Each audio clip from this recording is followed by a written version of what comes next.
اچھا جب وہ آیت تطہیر نازل ہوئی تھی تو حضور نے کیا کیا کہ اپنی چادر کو پھیلایا اور علی کو کہا کہ آ جاؤ، بی بی فاطمہ کو کہا بیٹا تم بھی آ جاؤ، وہ بھی آ گئی، حسن اور حسین کو کہا کہ تم بھی آ جاؤ، وہ بھی آ گئے۔ سامنے ام سلمہ کھڑی تھی حضور کی زوجہ محترمہ، تو انہوں نے کہا کہ یا رسول اللہ میں بھی آ جاؤں، تو حضور نے یوں ہاتھ کر کے منع کیا، نہیں، اللہ کے حکم کے مطابق یہی ہے اصل اہل بیت۔ تو ام سلمہ نے پوچھا کہ یا رسول اللہ پھر میں کون؟ کیونکہ اہل بیت کا مطلب تو گھر والے ہوتے ہیں، لیکن کیا کوئی سمجھا ہے بیت کا مطلب یہاں کیا ہے؟ یہاں بیت کا مطلب مٹی کا گھر نہیں ہے، یہاں بیت جس میں مصطفیٰ ہے، جو مصطفیٰ کے جسم سے نکلا ہے وہ اہل بیت ہے۔ ام سلمہ مٹی کے گھر میں رہنے والی ہیں، اور حسن و حسین، علی اور فاطمہ مصطفیٰ کے جگر کے ٹکڑے ہیں، وہ وجود مصطفیٰ سے نکلے ہیں۔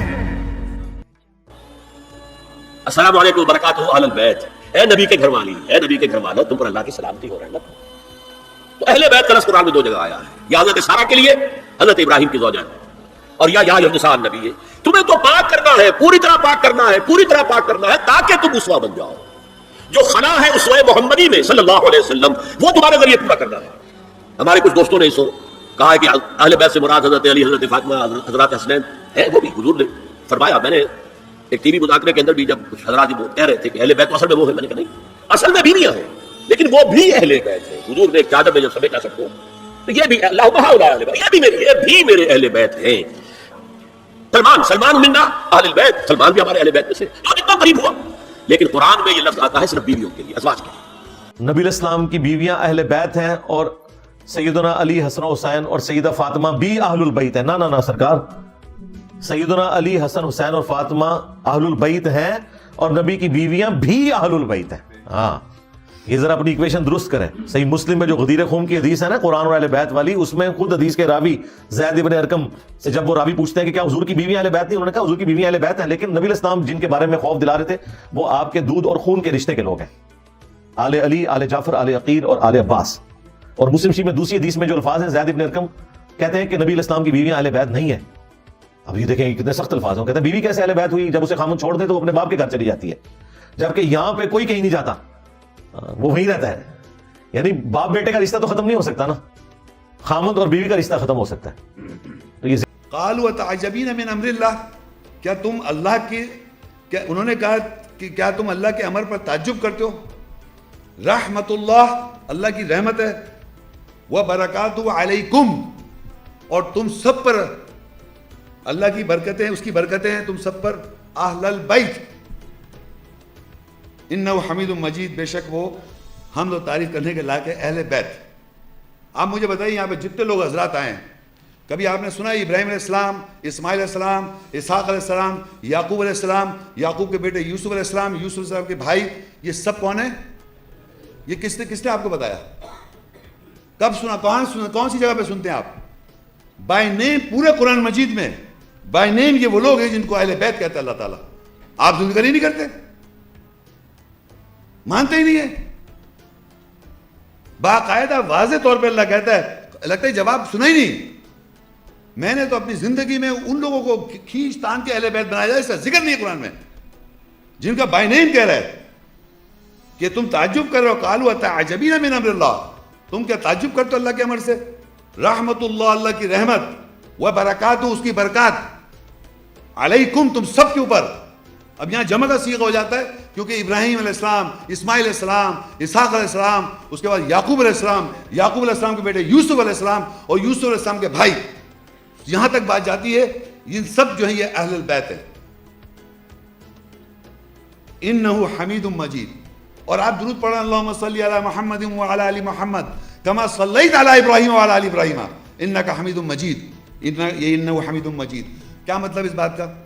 کیا آپ یہ کہتے ہیں کہ اے اللہ تعالیٰ آپ محمد صلی اللہ علیہ وسلم پر اور ان کے فالوورز پر، آل کے مطلب عربی میں فالوورز ہوتا ہے، ان پہ صلاح کریں، صلاح قائم کریں، جیسے آپ نے ابراہیم علیہ السلام اور اسماعیل علیہ السلام اور اسحاق علیہ السلام سب پہ صلاح کی۔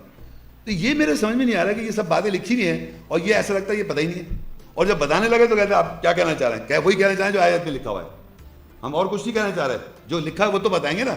اور ایسا لگ رہا ہے کہ آپ بس سن لیں، خالی اس کا متن ہے، خالی تلاوت کر لیں۔ آپ تلاوت کیا کرنے، جو لکھا ہے وہ بیان کیا جائے، وضاحت کی جائے اس کی کہ بھئی یہ اہل بیت ہے بائی نیم۔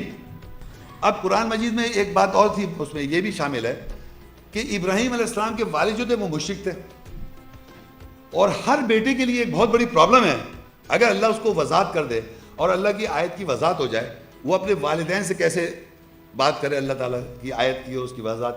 کیونکہ ہمارے باپ دادا کے جو مذہب ہے یا ہمارے باپ دادا کسی عقیدے پہ چلے آ رہے ہیں، ان کو کس طریقے سے آپ نے بات کرنی ہے، اس کو بہترین نمونہ ابراہیم علیہ السلام نے کس طرح بات کی اس کا ذکر ہے. وہ بھی ایک بہت امپورٹنٹ بات ہے. سورہ مریم 19 اس کی 42 اور 43 اور 44. اذ قال لأبيه يا ابتي لما تعبد ما لا يسمع ولا يبصر ولا يغني عنك شيئا. جب اس ابراہیم نے اپنے باپ کے لیے کہا اے میرے باپ تم ان کو کیوں بندگی نوکری کرتے ہو جو نہ سن سکتے ہیں اور نہ بصار رکھتے ہیں اور نہ تجھے کسی شے کے بارے میں غنی کر سکتے ہیں.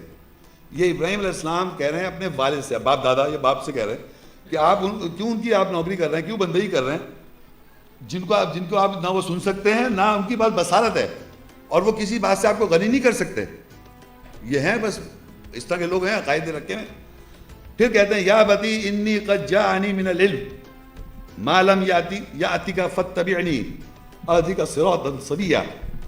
اے میرے باپ تحقیق میرے پاس علم سے آیا جو ہرگز تیرے پاس نہیں آیا، بس میری پیروی کر، میں تجھے ٹھیک ٹھیک راستے کی ہدایت کروں گا. اب بتائیے اپنے باپ دادا کو کہہ رہے ہیں کہ بے شک تیرے پاس میرے باپ تحقیق میرے پاس علم سے آیا ہے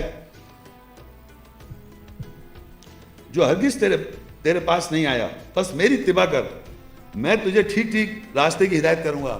یعنی کہ ان کے باپ کو پاس وہ علم نہیں پہنچا جو ابراہیم علیہ السلام کو پہنچا. ابراہیم علیہ السلام کو جو پہنچتا ہے تو وہ کہتے ہیں کہ میرے پاس وہ علم آ گیا جو آپ کے پاس نہیں ہے. اب باپ دادا ہیں ان کو، ہمارے ہی باپ دادا کو لے لیں آپ وہاں ہر چیز آپ اپنے آپ کو اپنے اس سچویشن میں رکھیں کہ ہمارے اپنے باپ دادا ہی ہیں، وہ پرانے کہتے ہیں وہ تو آبا و اجداد کے جو عقائد ہیں اسی سے ہٹتے تھوڑی ہے وہ شخص، اتنا اسٹرانگ بلیف ہوتا ہے. تو وہ یہی کہہ رہے ہیں کہ میرے پاس وہ آگے پس میری اتباع کرو، بے شک میں ٹھیک ٹھیک راستے کی ہدایت کروں. پھر کہتے ہیں یا ابتی لا تعبد الشیطان ان الشیطان کان للرحمن عصیا. اے میرے باپ تو شیطان کی بندگی نوکری نہ کر، بے شک شیطان رحمان کے لیے نافرمان ہے.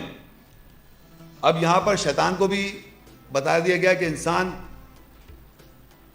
ایک آیت مجھے سے یاد آ رہی ہے وَمَن يَعْشُ عَن ذِكْرِ الرَّحْمَنِ نُقَيِّضْ لَهُ شَيْطَانٌ فَهُوَ لَهُ قَرِينٌ.